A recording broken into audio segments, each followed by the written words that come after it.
Good evening. You are tuning in to AWANI Tonight with me, Farhana Sheikh. Melaka State Assembly dissolved, paving the way for another state election. And are we all geared up for interstate travel? That's coming up.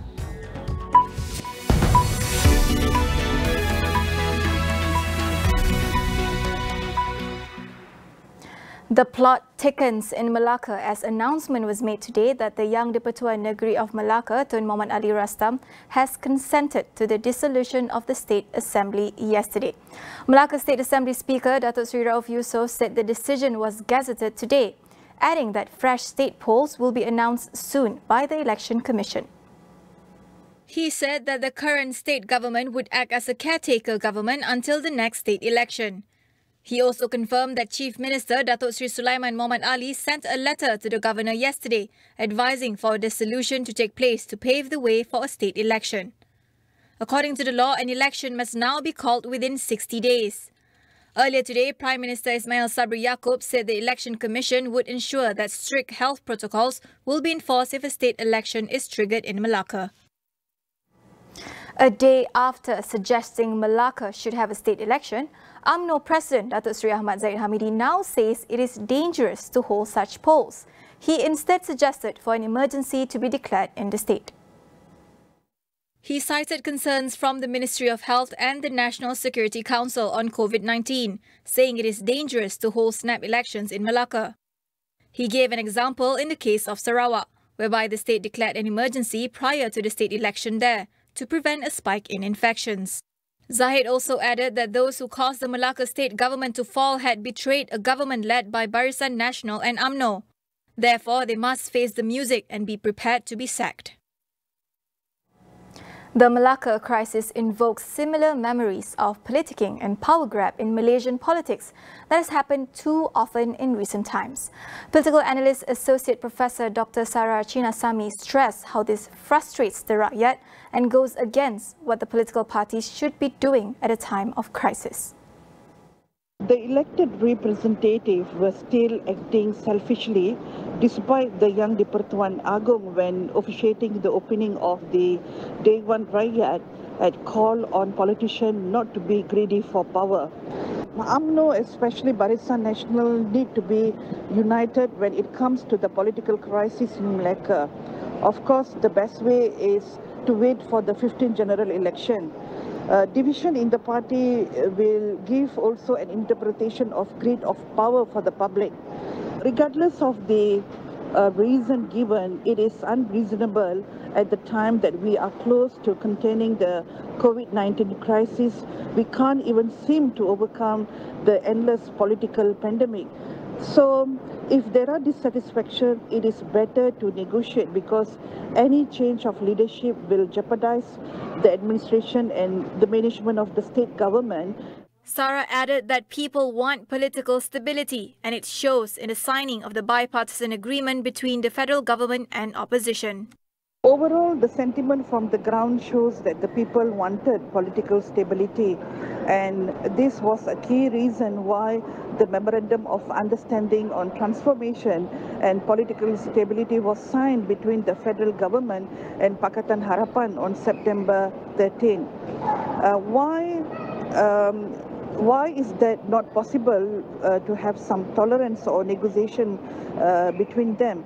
It is hard for the people to accept this crisis as the ones involved come from the same party again and again. Existing laws in the country allow for anyone to open up offshore accounts provided they pass the necessary approval processes. Finance Minister Datuk Seri Tengku Zafrul Abdul Aziz said this in the Dewan Rakyat today after the Pandora Papers expose which linked him to offshore dealings. He said anyone who wants to open up such accounts must go through the due diligence process under the Anti-Money Laundering, Terrorism Financing and Proceeds of Unlawful Activities Act and other related legislations.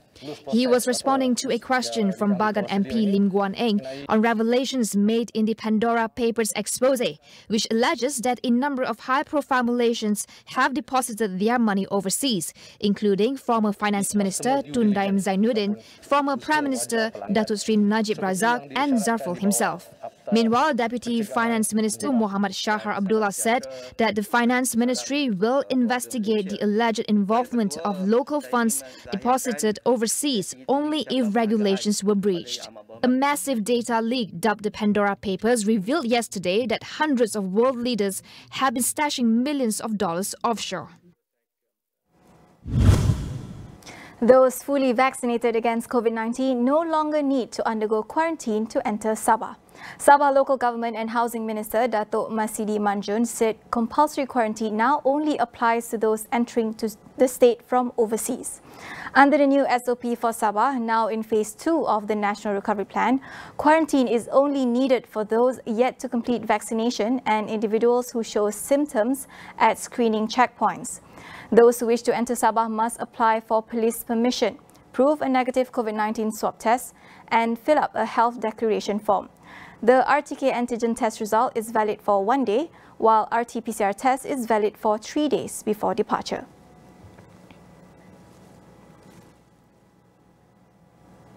With 88% of the country's adult population fully vaccinated against COVID-19, Malaysians are anticipating the green light for interstate travel soon. Prime Minister Datuk Seri Ismail Sabri Yaakob has promised the leeway once 90% of the adult population received their double dose. We speak to public health specialist Professor Dr. Farhan Rusli to get his insights on what to keep in mind as we gear up for more freedom. So interstate travel is actually not the reason for COVID to spread, but it's actually the poor adherence to SOPs during congregation and mass gatherings when people fail to follow the standard SOPs that's being given.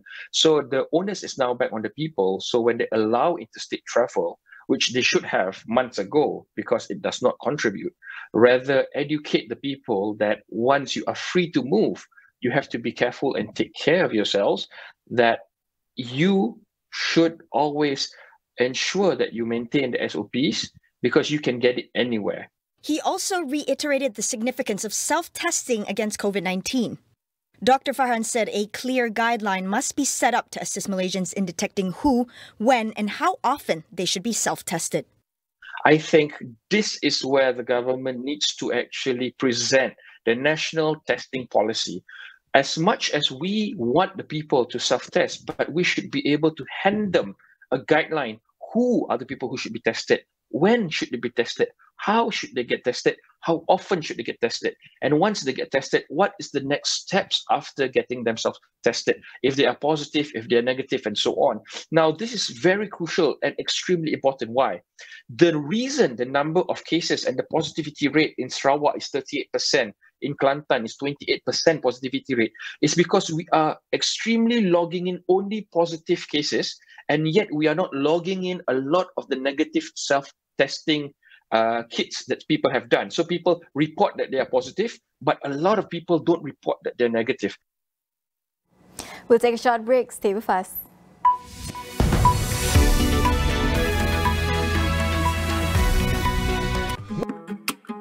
Ayuh keluarga Malaysia, kita bulatkan tekad dan bersatu hati untuk terus memelihara serta mempertahankan kedaulatan negara.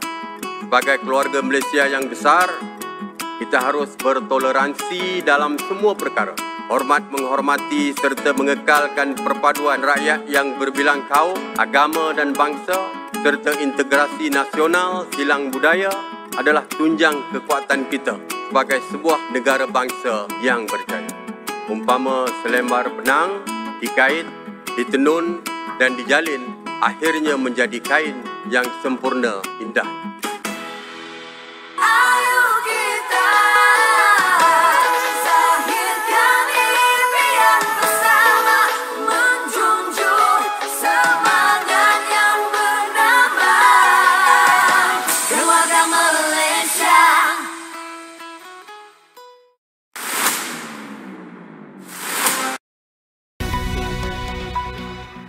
Welcome back. International tourists will not be welcomed back to Australia until next year.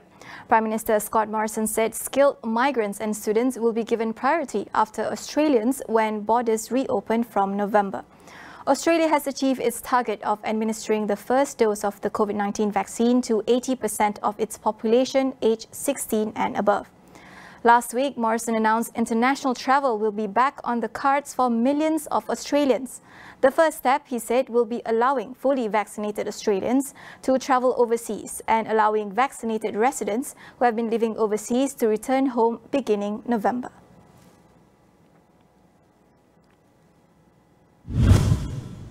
Singapore has passed a controversial law that gives broad powers to the government to deal with foreign interference in domestic affairs. Among others, the law allows authorities to compel social media sites and internet providers to provide user information or block content that they deem hostile. Singapore says such a law is needed to counter serious threats, but critics say it could be used to stifle dissent. The law was passed late Monday after 10 hours of heated parliamentary debate. It will give the government powers to act against local proxies, people in Singapore that are deemed to have carried out hostile information campaigns on behalf of foreign entities. Those deemed or designated as politically significant persons will also be required to disclose their funding sources and declare their links to foreign entities. The son of the late Philippines dictator Ferdinand Marcos said he will run for president in the 2022 elections, joining a growing field of contenders seeking to replace Rodrigo Duterte. Ferdinand Marcos Jr., popularly known as Bong Bong, declared his intention in a Facebook Live broadcast, but has yet to file his candidacy. The 64-year-old has been involved in politics since his return in 1991 from exile in the US following his father's downfall in 1986. Marcos and his wife Imelda were accused of massive corruption while in power. The former senator ran for vice president in 2016 but lost to opposition leader Leni Robredo, another potential presidential contender next year. Retired boxing icon Manny Pacquiao and Manila Mayor Isko Moreno have also earlier formalized their presidential bids in the elections. Facebook had blamed an internal issue for an outage that lasted nearly 6 hours last night. The outage prevented some 3.5 billion users from accessing social media and messaging services, including WhatsApp and Instagram. Facebook said sudden configuration changes on routers that coordinate network traffic affected data centers' communication, halting services globally. The outage also affected employees' work passes and email, but Facebook said there was no evidence that user data was compromised. According to business website Fortune, the outage caused founder Mark Zuckerberg an estimated $6 billion at one point as shares of Facebook plummeted. Zuckerberg has apologized to those affected by the outage. Some 216,000 children have been sexually abused by clergy members of the French Catholic Church since 1950. A damning public inquiry released today found evidence of as many as 3,200 abuses, while the victims were mostly boys aged between 10 and 13. The inquiry spent more than 2.5 years combing through court, police and church records and speaking to over 2,700 victims and witnesses. The inquiry said the number of children abused in France could rise to 330,000 when taking into account abuses committed by lay members of the church, such as teachers at Catholic schools. The independent commission urged the church to take responsibility and ensure reports of abuse are transmitted to judicial authorities. But prosecution is unlikely in most cases because the abuse occurred beyond French statutes of limitations. The report is the latest to rock the Roman Catholic Church after a series of sexual abuse scandals around the world, often involving children. The Multilateral Trade Pact (CPTPP) shares features but also differs from its failed predecessor. What issues remain for Malaysia as we move closer to ratification? Tonight on Consider This, we speak to our guests about the costs and benefits. That's coming up after AWANI Tonight. That is all we have for you on AWANI Tonight. Get the latest news update on COVID-19 and COVID-19 vaccines from astroawani.com and the Astro AWANI app. I'm Farhan Ashey. We'll see you again.